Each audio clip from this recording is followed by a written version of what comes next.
Welcome back नाज़रीन। शामी साहब, हम बात करते हैं ब्रेक पे जाने से पहले खबर की और एनालिसिस की। एनालिसिस ठीक है, उसकी अपनी एक जगह है, लेकिन जब हम खबर की बात करते हैं तो अखबार वाले या चैनल्स वाले वो खबर भी तो अपनी मर्जी से देते हैं और खबर को उस रंग में अपनी मर्जी से देते हैं जिस तरह से वो चाहते हैं।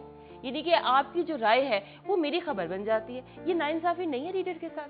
देखिए, जब आप एक आज़ादी की फ़ज़ा हो, मुख्तलिफ चैनल्स, मुख्तलिफ अखबारात, मुख्तलिफ अखबार नवीस काम कर रहे हों, तो फिर एक चीज़ें टकराएंगी तो आपस में सही बात वाज़ेह होती चली जाएगी। देखिए, बात मैं आपसे कर्ज करूँ, जो सहाफ़त की आज़ादी है ना, वो अदलिया की आज़ादी के साथ बंधी हुई है। अगर आपका निज़ाम अदल दुरुस्त नहीं होगा और अदालतें काम नहीं करेंगी तो मुआशरे में तजावुज़ात होंगे और सहाफ़त में भी होंगे।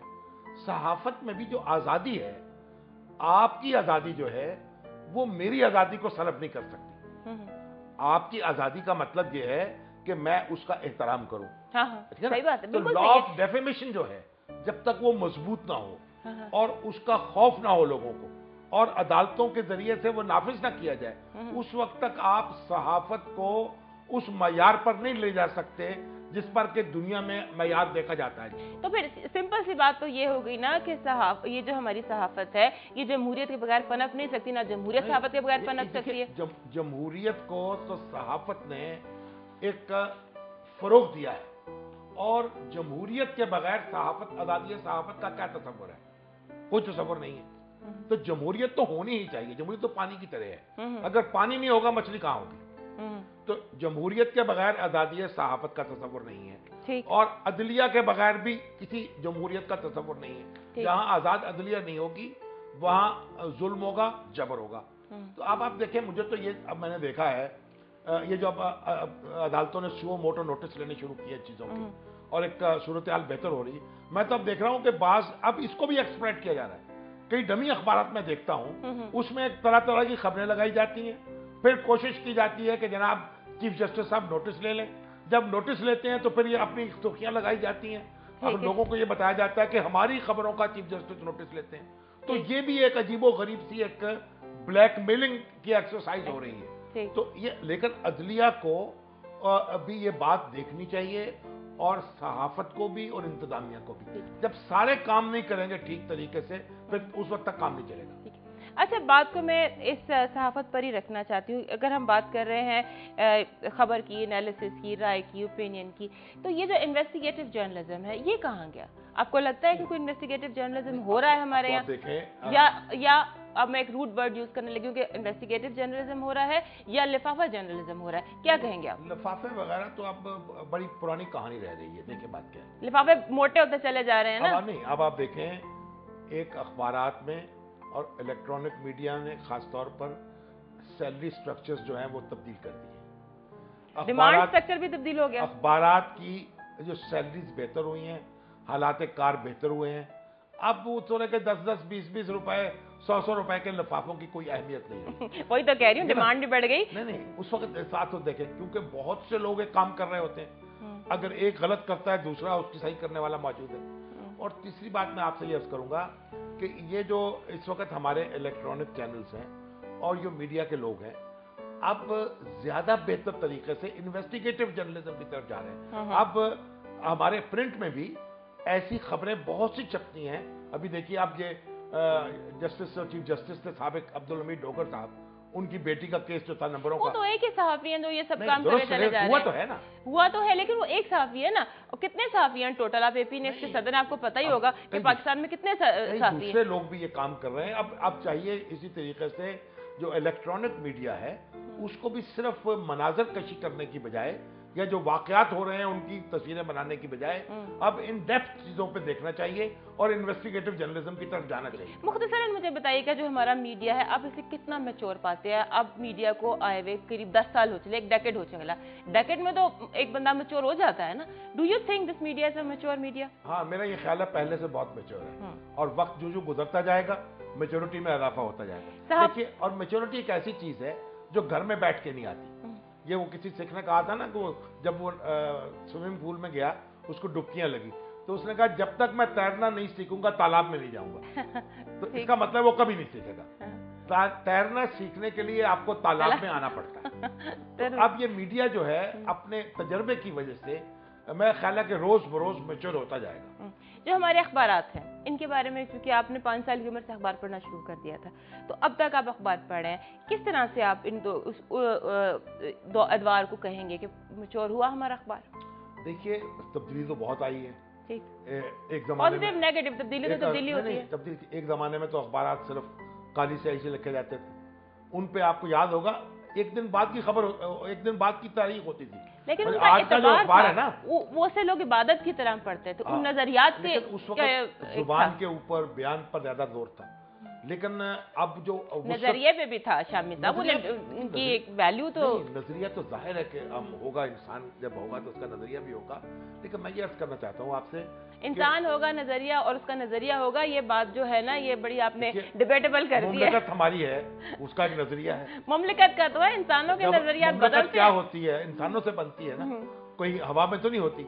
तो जो उसके अंदर रहेंगे उनका भी एक नजरिया होगा, और ये हमारा तो नजरिया हयात एक था, तो हमने कुछ लोग ऐसे होते हैं शामी साहब जिनके नजरियात रोज बदलते हैं, आज वो यहाँ होते हैं, अगले दिन वो बिल्कुल ही 190 डिग्री पे अलग होते हैं। वो भी तो लोग हैं ना, और सहाफी ही हैं। नहीं, देखिए बात क्या है, एक तो यानी जो सियासतदान है हमारे, वो भी तो नजरिए बदलते हैं ना, इसलिए हम लोटा कहते हैं उनको, लोटागर्दी हो गई है, फ्लोर क्रॉसिंग करते हैं। लेकिन एक वो नजरियात तब्दील होते हैं जो आप जो पढ़ते जाते हैं, देखते जाते हैं, आप में इर्तका होता है। इर्तका तो होना चाहिए। मफादात के ताबे अपने ख्यालात को बदलना। इमेज को वाम में कुछ ये वाला है जो आपने कहा है। नहीं, मेरा ये ख्याल है कि अब सूरत हाल खासी बेहतर हो रही है। अच्छा, मैं आपसे एक और सवाल अखबारात के हवाले से पूछना चाहूँगी। एक बात तो हम डीप एनालिसिस की कर रहे हैं, लेकिन अखबार के अगर हम सरफेस पे देखें तो अमूमन अखबारों के ऊपर कुरान की आयात लिखी हुई होती हैं, तर्जमा लिखा हुआ होता है, अहादीस लिखी हुई होती हैं, और उसकी बहुत बेहुरमती होती है।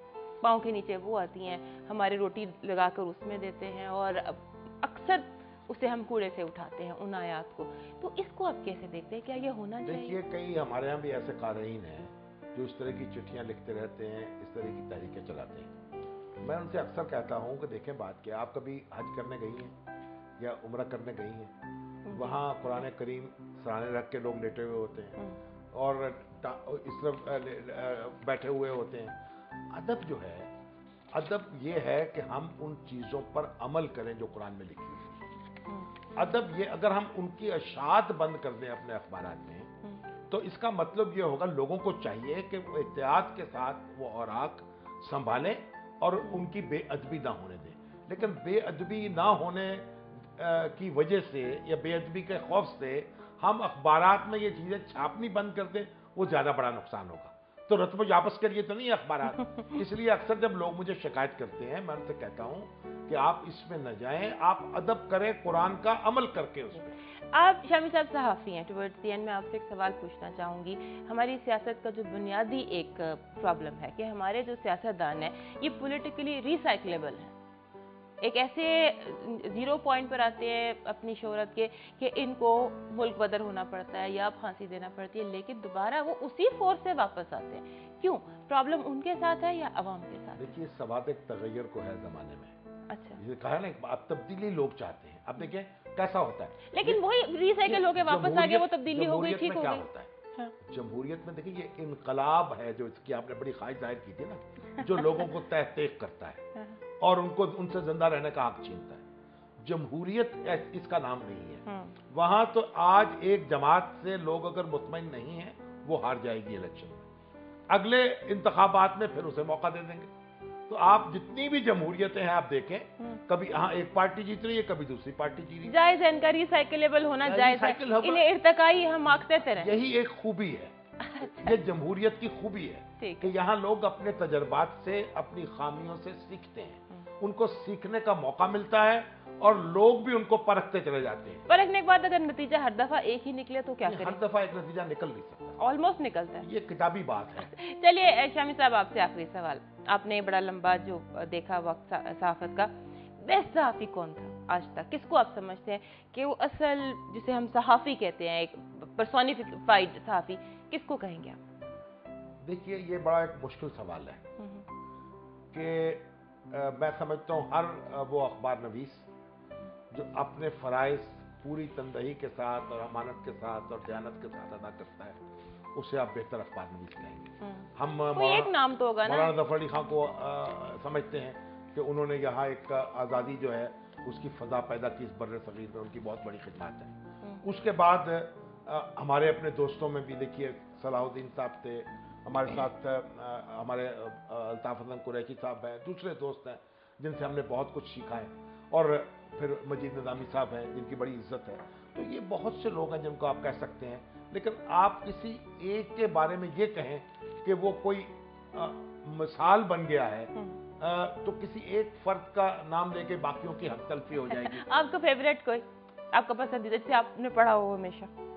मैंने देखिए एक लिहाज से देखें, मौलाना जफर अली खां को पढ़ा, मौलाना अबुल कलाम आज़ाद को पढ़ा। अच्छा। मौलाना अबुल कलाम आज़ाद की जो कौल फैसल है उसके मेरे ऊपर इतने असरात मुरतब हुए कि मैंने, जब मुझे मार्शल्ला के दौर में पकड़ा गया तो भुट्टो साहब का मार्शल्ला था, तो मैंने जो बयान दिया वो उस कौल फैसल से मुतस्सर होके जो बचपन से मेरे ज़हन में तहरीर नफ्स थी वो बयान दिया, और मैंने मार्शल्ला कोर्ट को तस्लीम करने से और उसमें सफाई पेश करने से इनकार कर दिया। साहब आपका बहुत बहुत शुक्रिया। मेरे पास बहुत सारे सवाल थे, आपकी गिरफ्तारियों का जिक्र था, सहाफ़त की और बहुत सारी बातें थी, बट हमारा टाइम ख़त्म हो गया। आपका बहुत बहुत शुक्रिया।